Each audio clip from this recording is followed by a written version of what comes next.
కవినై కవితనై భార్యనై భర్తనై కవినై కవితనై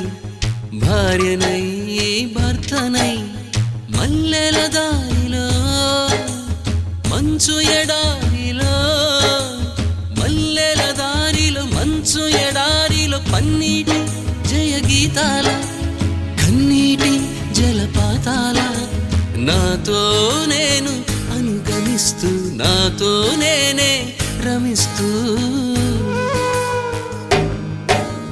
ఒంటరినై అనవరతం కంటున్నాను నిరంతరం కలల్ని కథల్ని మాటల్ని పాటల్ని రంగుల్ని రంగవల్లుల్ని కావ్య కన్యల్ని ఆడపిల్లల్ని జగమంత కుటుంబం నాది ఏకాకి జీవితం నాది